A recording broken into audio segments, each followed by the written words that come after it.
Hey, everybody. Welcome back to another video, the T on MPD and relationships. Hello, everyone. To all of my new subscribers and new family members, hello and welcome. And to my tribe and family at large, listen, y'all, welcome back. Thank you all so much for coming back and watching another video. Of course, y'all know I love to always mention our Thursday night live streams. This is where we go from healing to wholeness to boldness, unless otherwise specified. We are live right here on the channel. I'd love to see you here. Check out the topics, jump in the comment section, look at the comments on the Thursday night live stream. I really do believe that it will bless your soul. 5 p.m. Pacific Standard Time right here on the channel. And of course, every time we drop a video on the channel, fam, y'all know what time it is. Listen, the goal of the day on the like button is 2.1K plus. Y'all know what time it is. If you're rocks with your girl, okay? If you're rocks with your girl, I need you to hit that like button, okay? And y'all know what I say, hit that like button, hit that like button, y'all hitting that like button. Y'all rocking with your girl. If you're rocks with your girl, okay? I'm just checking. All right, y'all, we're going to jump into the topic of this video. I want to explain something here. I want to really talk about why you, even through the abuse, okay, you found yourself going back to the narcissist or allowing the narcissist to come back, okay?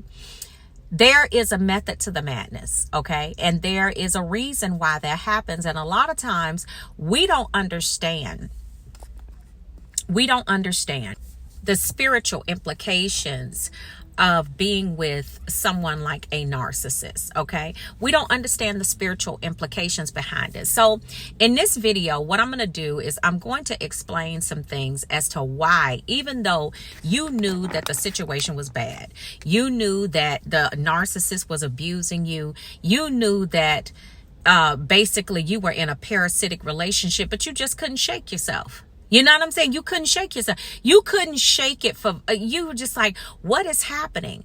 You know, there was a lot of stuff going on right there. So I'm going to try my best to explain it to you so you can really understand what was happening in that situation. Okay. So when we talk about being in a toxic relationship with a narcissist, there's a bunch of moving parts, you know, to a relationship with a narcissist. And the biggest thing is that, and what people talk about the most is the fact that, you know, the trauma bond and the rumination, you know, the cognitive dissonance, you know, all of that. Well, you know, it's, I want to first start off by saying this. Whenever a person is abusing you, okay, a person is abusing you and you know that it's abuse. Once you come to that knowledge and you just keep going back, you got to think to yourself, something is wrong with this situation. And it's not just me and it's not just the other person, but this is something at work here that's a little bit more than meets the natural eye. Okay, so in this video, I'm gonna share that with you. I'm going to share with you why you found yourself back with the narcissist, even though you knew that it was abuse, even though you knew that this person was no good for you. You didn't need this person in your life. This is why you kept going back. So here we go.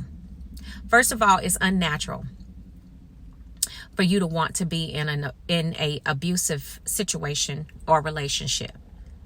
And the only reason that most of you, I'm not going to say all, but the only reason that most of you and most of us, let me include myself, felt like it was something that we could work with is because we had dealt with dysfunction at a very early age. Most of the time it's in your family system, okay?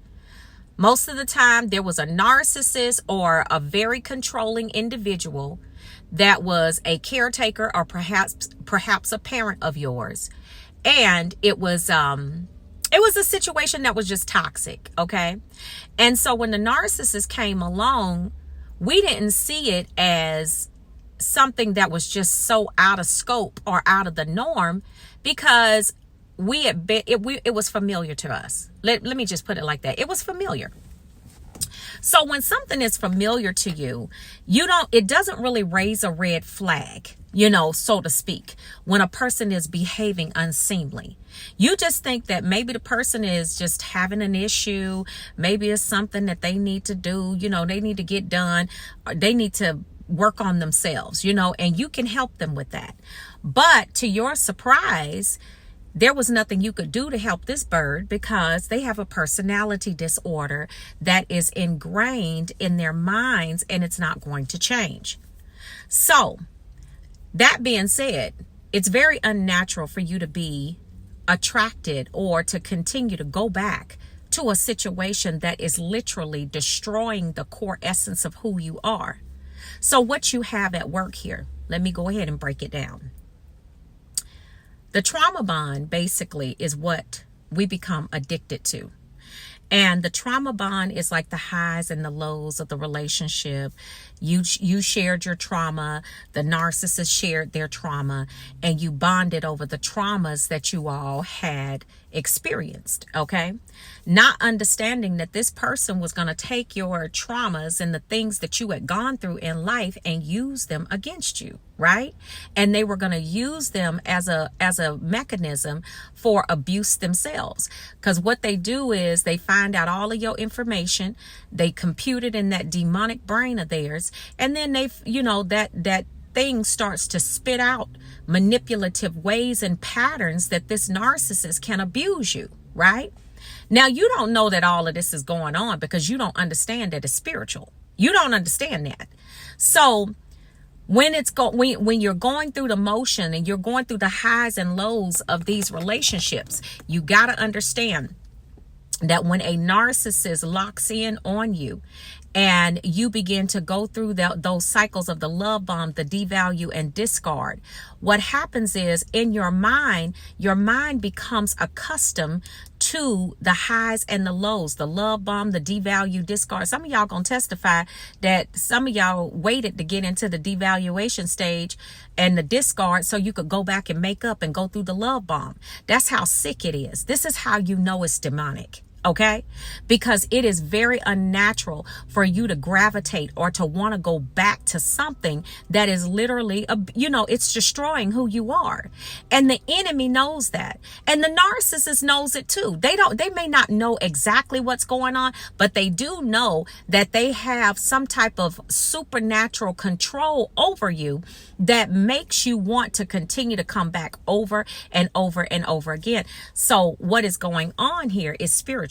It's nothing about what's happening natural. Okay, you have a spiritual pull on your soul by that narcissist and the entities that control them. Why?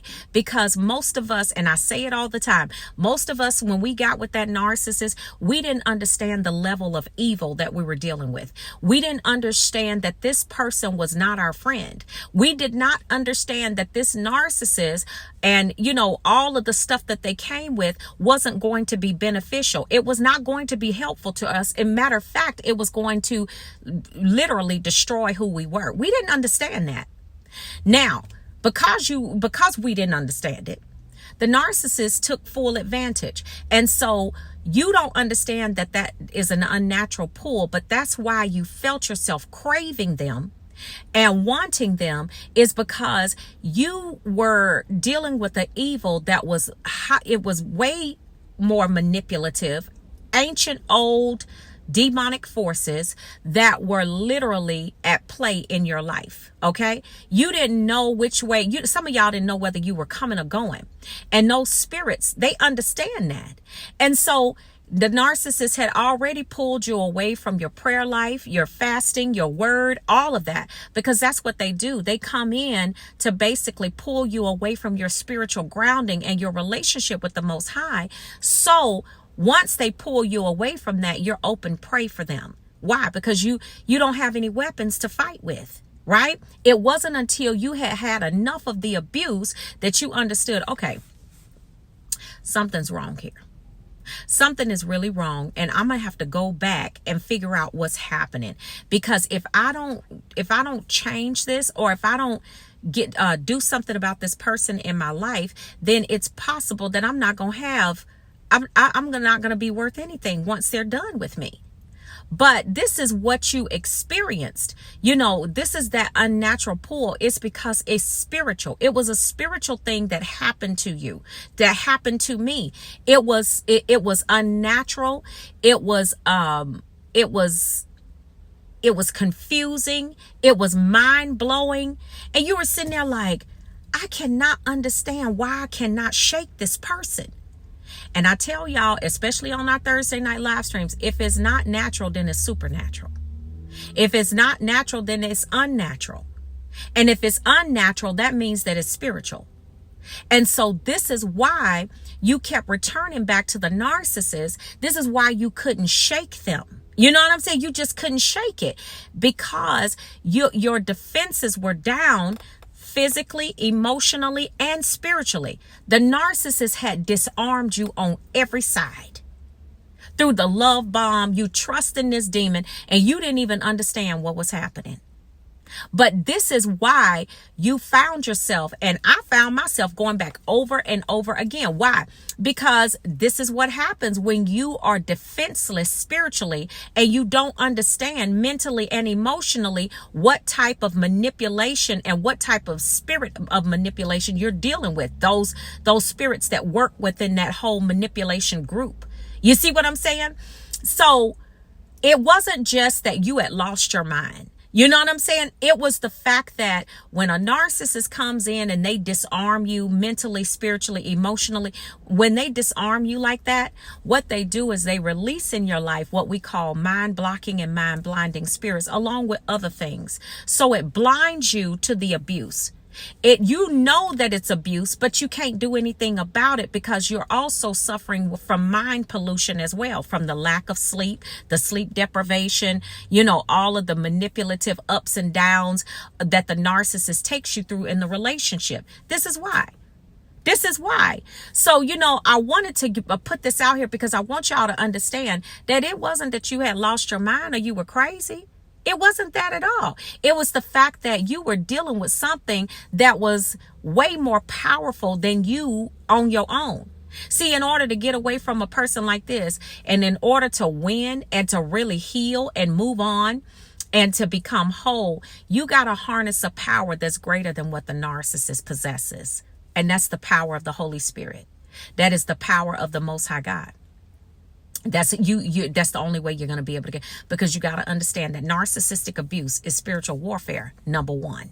And until you understand that and you begin to fight it on a spiritual level, you're never going to heal. You're never going to move on, and you're never going to get better. You can have snippets of happiness, but you'll always come back to that same place, because the battle with a narcissist and healing from narcissistic abuse is spiritual warfare. All right, family. So listen, I wanted to get this out here for you. Thank you all so much for your patience and allowing me to heal and recover. I love you all. I've missed you all so much. Please pass this along to some people that can use it. All right, family. And I hope this is helpful for you. And I love you all. I will see you all on the next video. And I will see you all healed and whole at the top. Shalom, family. Peace.